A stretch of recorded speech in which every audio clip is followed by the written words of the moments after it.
Hello नमस्कार साथियों। मेरा नाम है विकास और एक बार फिर से मैं स्वागत करता हूं आपका विकी नाइन क्लासेस के यूट्यूब चैनल पे। आज की इस वीडियो में बात करने वाले हैं कक्षा 10 का एक और बेहतरीन एक और इम्पोर्टेंट क्वेश्चन हमारे पास में यहाँ पे होने वाला है। तो क्वेश्चन क्या लाजवाब होगा उसके बारे में यहाँ पे बात करने वाले हैं। क्वेश्चन आपके सामने स्क्रीन पे यहाँ पे दे रखा होगा। यहाँ पे बोला गया है कि ए ओ बी सी एक आयत है जिसके तीन शीर्ष बिंदु ए 0, -के 3, यहाँ पे ओ दे रखा है 0, 0 एवं बी बिंदु क्या है 4, 0 है। तो इसके विकिरण की लंबाई यहाँ पे निकाल लें। तो विकिरण की लंबाई हम लोग कैसे निकालेंगे? सबसे पहले देखो कि हमारे पास में एक आकृति दे रखी है, उस आकृति का डायग्राम यहाँ पे आपके सामने बना देते हैं कि हमारे पास में एक आयताकार आकृति यहाँ पे दे रखी है। तो हमारे पास में क्या हुई है, एक लगभग हमने क्या बना दी, एक आयत बना दी है। अब यहाँ पे बोला गया इसका एक बिंदु दे रखा है, इसको मैंने बोल दिया कि ए बिंदु यहाँ पे क्या आ रहा है हमारे पास में 0, -का 3 बना रहा है। यहाँ पे बना रहा है कि ये बिंदु ओ आ रहा है, यहाँ पे वो बना रहा है कि 0, 0 बना रहा है। यहाँ पे एक बिंदु और दे रखा है, बी का वैल्यू दे रखा है, यानी कि वो क्या है 4,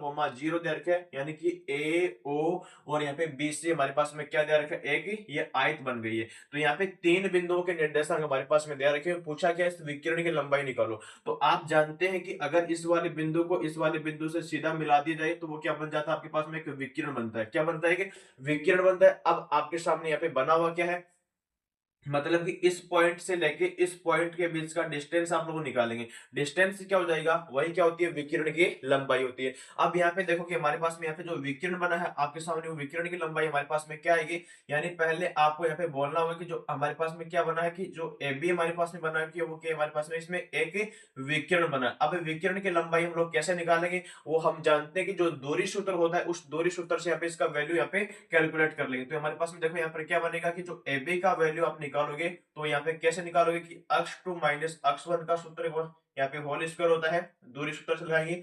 यहाँ पर आएगा कि y2 माइनस y1 का होल स्क्वायर होता है, यानी इस वाले फॉर्मूले का इसमें यूज कर लेंगे तो हमारे पास में क्या निकल जाएगा, इसका जो लंबाई होगा विकिरण का मान निकल जाएगा। तो यहाँ पे देखो ए बी का मान निकालना है हमारे को। यहाँ पे अक्ष टू का वैल्यू क्या होगा, यानी जो हमारे पास में ये तो होता है इसको बोलते हैं कि अक्ष वन बिंदु बोलते हैं, यहाँ पे बोलते हैं इसको y1 बोलते हैं। और ये सेकंड वाला हो गया, इसको बोल दो यहाँ पे कि अक्ष टू हो गया है, हमारे पास में यहाँ पर क्या हो गया है y2 हो गया। तो दो, यानी कि एक बिंदु यहाँ पर हो गया, एक बिंदु यहाँ पर हो गया, दोनों के बीच का डिस्टेंस निकालेंगे। अक्ष टू का मान यहाँ पे डायरेक्ट आपके पास में क्या आ रहा है, 4 आ रहा है। अक्ष वन का वैल्यू यहाँ पे हमारे पास में 0 आएगा, इसका हम कर देंगे होल स्क्वायर करेंगे, यहाँ पे प्लस लगा दो। यहाँ पे y2 का वैल्यू क्या आ रहा है, वहां पे 0 आ रहा है, यहाँ पे माइनस लगा दो। लेकिन ये वाला पहले से क्या है, माइनस का तो प्लस बनाएगा, और यहाँ पे आपके सामने क्या बनेगा, 3 बनेगा। 3 का यहाँ पे होल स्क्वायर हो जाएगा, और इस पे क्या लगा दो, अंडर लगा दो। यहाँ पे इसको आगे सोल्व कर लेते हैं कि 4 माइनस 0 का होल स्क्वायर क्या होगा, यहाँ पे हमारे पास में 16 हो जाएगा। यहाँ पे प्लस का क्या हो जाएगा कि प्लस का 3 है, इसका स्क्वायर कर दो, हमारे पास में यहाँ पे 9 बनेगा। अब यहाँ पे थोड़ा इसको और सोल्व कर लेते हैं। यहाँ पे ए बी का मान आपको निकालना है, तो क्या आएगा कि 16 प्लस के 9